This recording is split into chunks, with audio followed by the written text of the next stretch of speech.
یا بیوی بغیر پوچھے بھائی کے ساتھ باہر چلی جائے، جا سکتی ہے یا نہیں جا سکتی؟ اس کے بارے میں رہنمائی فرما دیں۔ بھائی اسد، اگر بیوی آپ سے بغیر پوچھے اپنے بھائی کے ساتھ چلی گئی ہے تو کوئی تحقیق تو کریں، ہو سکتا ہے ایمرجنسی ہو، بچہ بہت سخت بیمار ہو، آپ اس کی کال پک نہ کر رہے ہو، یا آپ نے بیوی کو فون دے نہ رکھا ہو، تو اس کا بھائی اللہ کے فضل سے اسی ٹائم پہنچ گیا ہو تو وہ غنیمت سمجھتے ہوئے چلی گئی ہے اپنے بچے کی صحت مندی کے لیے ڈاکٹر کے پاس، اس میں تو آپ کی اچھائی ہے، اور آپ شرعی مسئلہ پوچھ کے بیوی کو اور ناجائز ہے، تو نے غلط کیا۔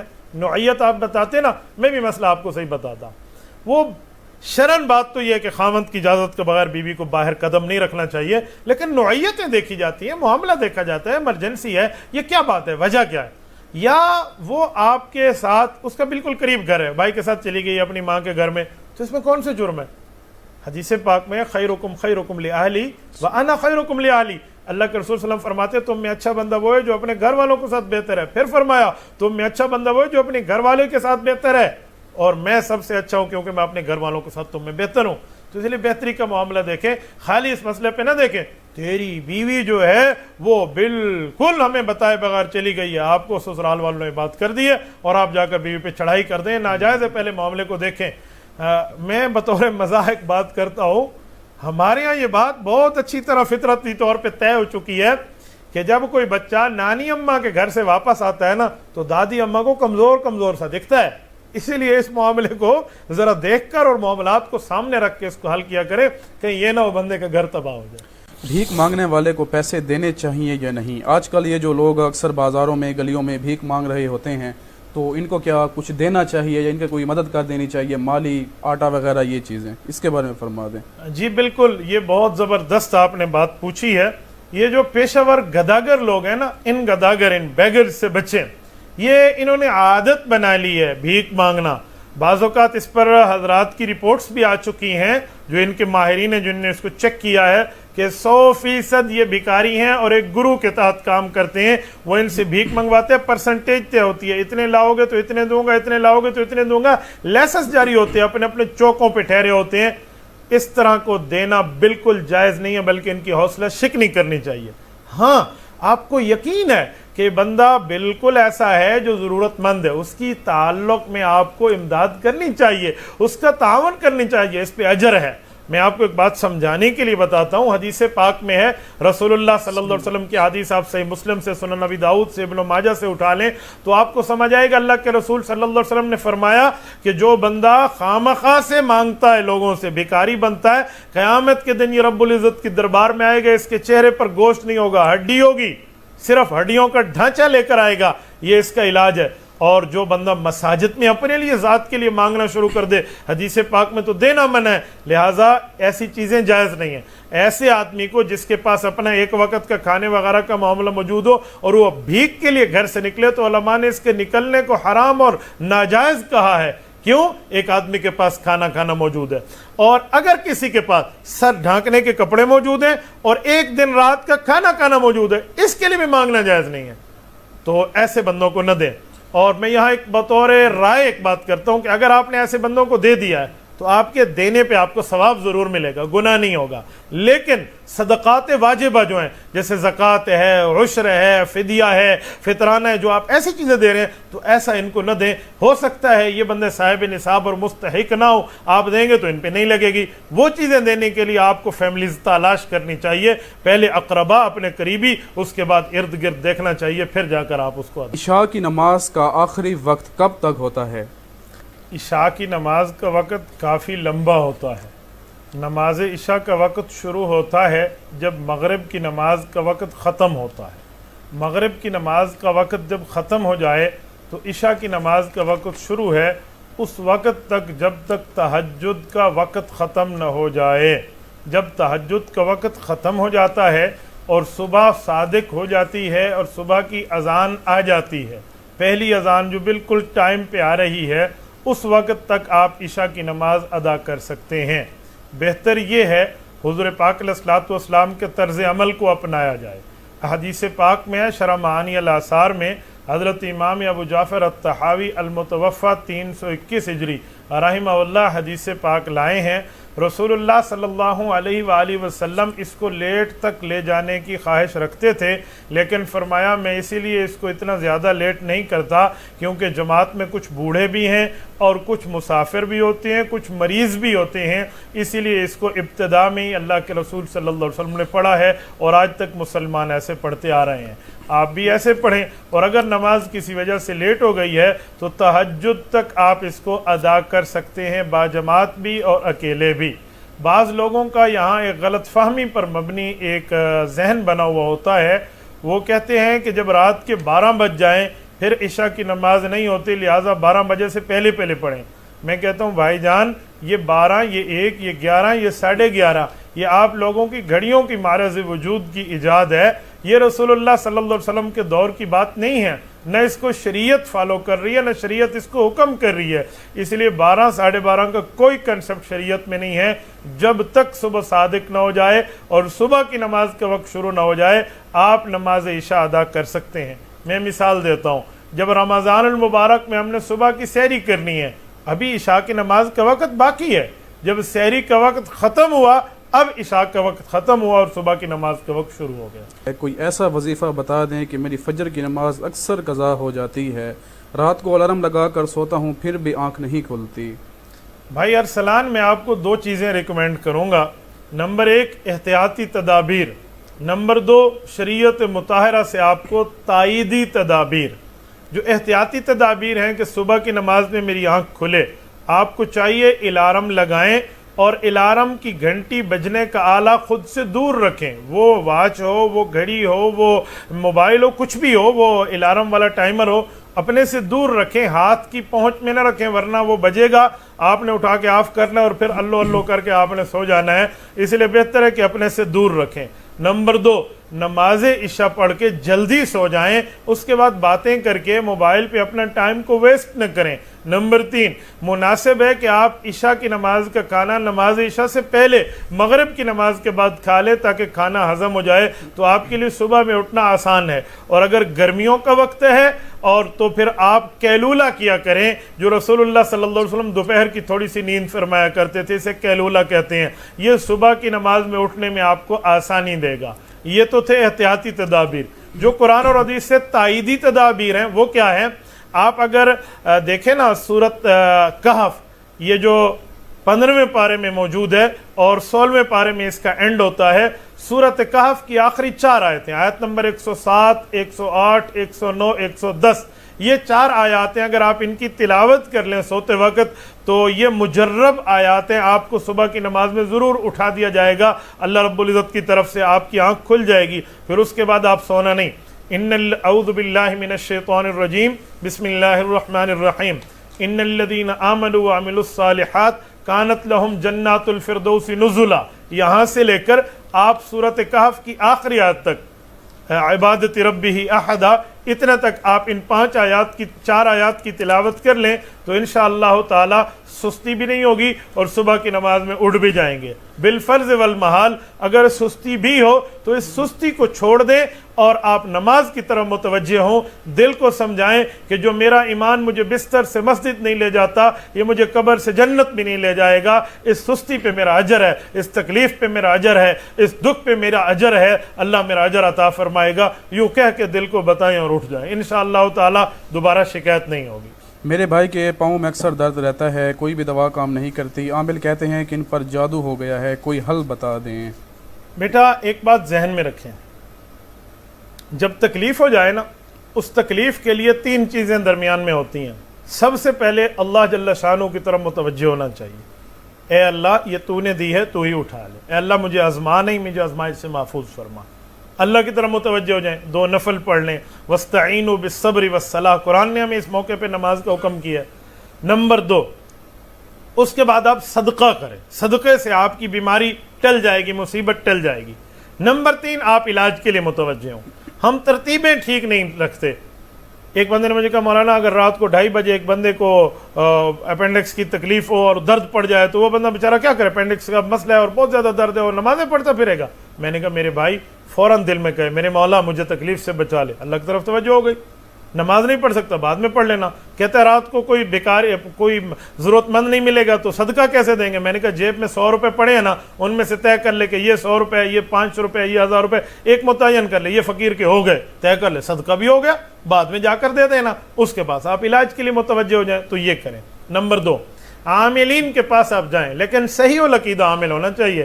بعض اوقات آج کل عاملین کا عقیدہ دیکھا نہیں جاتا, یہ نہیں دیکھا جاتا مسلم ہے, غیر مسلم ہے, ہندو ہے, مسلمان ہے, کون ہے, آج ہی چلے جاتے ہیں اس سے ہم علاج کرا رہے ہیں. ایسا نہیں ہونا چاہیے. صحیح العقیدہ عاملین کے پاس جا کے آپ اس کا علاج کرائیں.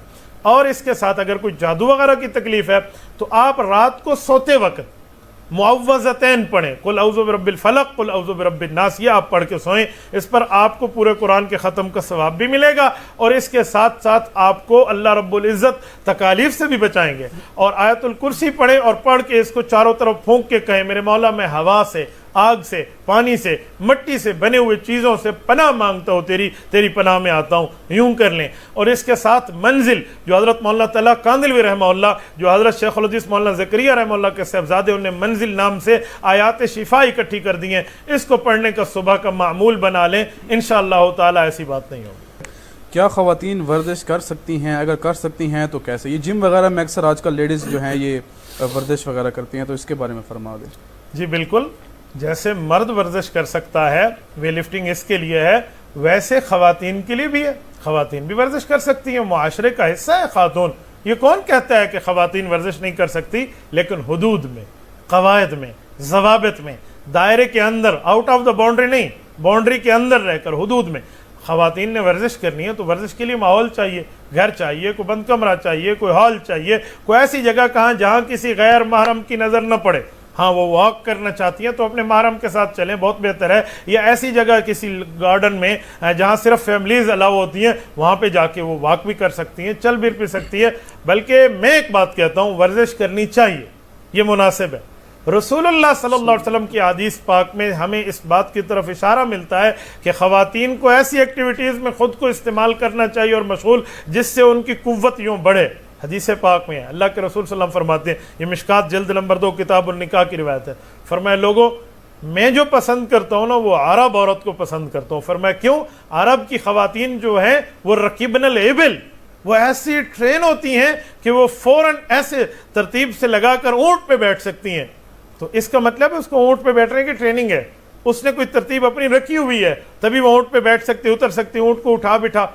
تو اس سے پتہ چلا گھڑ سواری ہے, شتر سواری ہے, اونٹ سواری ہے. یہ خواتین کو سکھانی چاہیے. ورزش کریں گی, معاملہ ٹھیک ہوگا تو دیکھیں گی. عام خواتین تو اونٹ کو دیکھو, اونٹ آ رہا ہے, اونٹ آ رہا ہے, وہ تو بھاگ جائیں گی. نہیں, ان کی تربیت کریں گے, ٹریننگ دیں گے, ان کو ورزش اپنی بیویوں کو, اپنی بہنوں کو بندے کرائیں گے, پھر جا کر بہت اچھی بات ہے.